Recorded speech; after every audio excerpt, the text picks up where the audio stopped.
It's time for the best of 140 millimeter fans that I've tested in 2025. Actually, it's going to be of all time, but it is going to be focused on what else I've added to it and what are the top picks for 140 millimeter class fans. And towards the end of this video, I am going to be talking about what my future plans are for this channel with version 3 of a testing methodology. So whole new revamped testing that I plan on implementing towards the end of the holiday season this year. So I hope you'll tune in and listen to that because it's very important for the future of this channel. Anyways, the first test is the case simulation test, 6, 9, 11, and 14.5 inch marks. So 6 inch would be ultra compact towers. Think ITX size, or putting the fans in the bottom of your computer case and blowing up towards your GPU. The 9 inch mark would be your media center or NAS type systems where they're still pretty compact and that data point. The 11 inch mark is for your standard mid tower cases. And if you're building in that size computer case, you want to focus on that data point. And the 14.5 is for truly large towers. On here, the best 140 is the Silent Wings Pro 4 140 and the Tough Fan 14 Pro, which I actually have put in the bottom of my torn PC case. And the Lightwings LX High Speed is also on here as the 140 millimeter class fan, and the P14 Max is also very good at the 10.5 noise normalized reading. Same data, this time in bar graph form. You're going to notice on here I do have 180 and 160 and dual fans on here. I left them on here just as comparison points for comparing 140s and 120, or not 120, 140s and larger size fans. At my 17.5 data mark, the Silent Wings 4 Pro is still a top rated fan. The Lightwings LX High Speed has moved up in position, and the Tough Fan 14 Pro is still a top fan as well. Bar graph form of the exact same thing. We're going to keep moving forward. Locking into 800 RPM, the top rated 14 millimeter, 140 millimeter is the F14, followed by the A14 X25 G2, Silent Wings 4 Pro, Tough Fan 14 Pro, and the Shark Force 140. The Swallow fans are also in there as pretty good choices. At 1,500 RPM, the top pick here for 140 millimeter class fans is the Air Penetrator AP 140i, then the A14 X25 G2 F14, and the TLC 14, with the Tough Fan 14 Pro also sitting towards the top. At 2,000 RPM, the top rated one is the Tough Fan 14 Pro, Swallow Fan GT Reverse, Iceberg Thermal Extra, Shark Force 140, and you can see the rest. At 2,500 RPM, the top pick here is the Iceberg Thermal Extra 140, the NFA14 3000 RPM fan, and the Silent Wings 4 Pro 140. At 100% PWM fan signal, the very best is the NFA14 3000, followed by the Iceberg Thermal Extra 140 and the Tough Fan 14 Pro. And you can see how they do on there. Now for airspeed versus that decibel rating, you can see how a lot of these fans tend to clump together really nicely. But the very tippy top one is the Silent Wings 4 Pro. It just has one disadvantage where it has one harmonic frequency towards the top of its RPM range. Other top picks would include the Tough Fan 14 Pro, which you can see in this green diamond-y shaped one, and the newest Noctua G2s. Same data, this time in Sone. If you want to learn about Sone, I have a whole video about it on my channel, but it tends to compact quieter noises and stretch them out off to the right side here when they get louder, and you can really see how loud like the NFA14 3000 truly gets compared to some of these other fans. Now we're on to performance through my CPU air cooler, the Noctua U12A. Red is my 17.5 decibel rating, and blue is the 10.5 one. The top pick here is the P14 Max, followed by the Loop FTP 140, Lightwings LX High Speed, Tough Fan 14 Pro, Unifan SL140 are all top picks, with Shark Force 140 being just behind them. Temperatures going through my cooler. This is brand new data. I'm not 100% happy with thermal testing yet. I need to revisit fans, but it is getting there. I am a small channel. It takes me a while to implement things and learn how, well, I know how to do it consistently, and I do it as consistently as I can. So kind of, it's a bear with me while I get this fully implemented. But regardless, I'm not 100% happy with it. I would say I'm about 80% happy with it right now. So the CPU is the 11700K locked in at 165 watts. And the cooler is the Arctic Liquid Freezer 3 to 80 size AIO with one fan locked at 30% RPM, and the other one, the testing fan, allowed to vary in airspeed. And for this particular graph, we're looking at the 10.5 decibel reading. So the top pick here is the Lightwings LX high speed, followed by the P14 Max and the P14 ARGB. Moving up to my 17.5 decibel reading, and the Lightwings LX high speed is still in first place, followed by the P14 Max, the P14 ARGB, M25 140, and the X2 GP14, which is a stock fan inside the Torrent PC case. At 100% PWM fan signal, the winner here is still the Lightwings LX high speed, followed by the P14 ARGB and the P14 Max. As a note, I obviously have not tested every single fan that I've tested in the rest of this channel, so this is a ongoing buildup of data that I'm trying to generate here. Back to something I do have a lot of data of, and that is airspeed through the cooler. And at 800 RPM, the top pick here is the ToughFan 14 Pro, followed by the SwapFan GT14 Pressure Blade, the Loop FTP 140 by EK, the Kaze Flex 140, and the Unifan AL140 version 2. At 1500 RPM, the ToughFan 14 Pro is still the top pick, Unifan AL114 version 2, and the A14 X25 G2 would be the top 3 fans. You can see how the rest of them rank with the swing factor.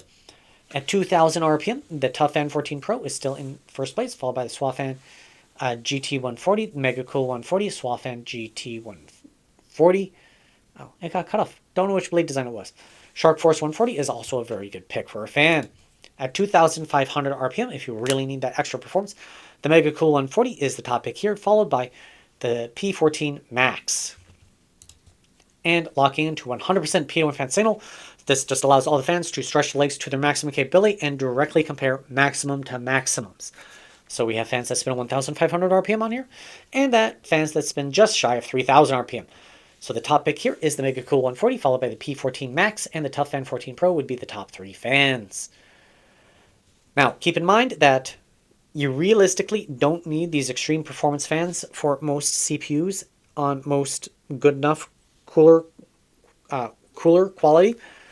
You would only really need the really high RPM fans if you're chasing absolute maximum peak performance. Anything around 2.1, 2.2 meters per second of airflow is going to be perfectly sufficient in most coolers for most fans. So kind of a reality check there for something to keep in mind. So airspeed versus that decimal reading. And you can see how the various fans sit on this graph, with some notable notes being the P14 Max, and at its maximum, range, its RPM range, the Lightwings LX High Speed, as 2 notable notes. Now, same data set, this time in SON as the noise values. So again, it's here for your viewing pleasure. Now we're on to volumetric flow rate, and this is in my volumetric flow rate test called the CFM 140. It's basically put the fan against a tube and blow air down it. The Loop FTP 140 is the top pick, followed by the SwapFan GT14 airflow version, then the Lightwings LX high speed, and the Shark Force 140. At 100% PWM fan signal, we have the NF A14 3000, the Loop FTP 140, Iceberg Thermal Extra 140, and the Shark Force 140. Unfortunately, I don't have a test for the CFM 180 yet for my 140mm class fans, so that is data in progress. So I hope this video was informational for you with regard to what fans are good picks for each type of category, and you'll notice that some fans do very well at both case airflow and in coolers, so you can pick a fan that will fit one size fits all, with the P14, or not P, actually no, the P14 Max being one of them, as well as the ToughFan 14 Pro being another top pick for kind of a good all-rounder. Now, if you'll bear with me for a couple of minutes, I want to talk about where I'm going with this channel for version 3 of my testing methodology. This channel, just financially, I make about 50 cents in the first week that a fan video goes up. People do trickle in and watch the fan videos throughout the year. I've tested like 150 fans, so I have like 150 fan videos up. So I get trickle income from those. This channel is completely unsponsored, and I have to buy all of my own fans.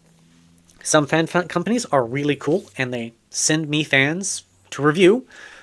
They don't pay for the review, they just provide a fan. And it's helped this channel save money. so that I can implement testing, new tests, and perform the upgrades that I'm getting ready to implement, okay? I'm building a noise isolating chamber. It's double walled, meaning it's got two thicker, like hardboard layers with foam padding and other vibration absorbing materials between each of the layers with a gap in there for allow air to travel through to get towards the intake for the fan area. It's going to have a couple other holes for wires to come in and out of it. And the inside of it is going to have Elgato panels inside of it so that I can get clean reverberation reduced noise data for the fan.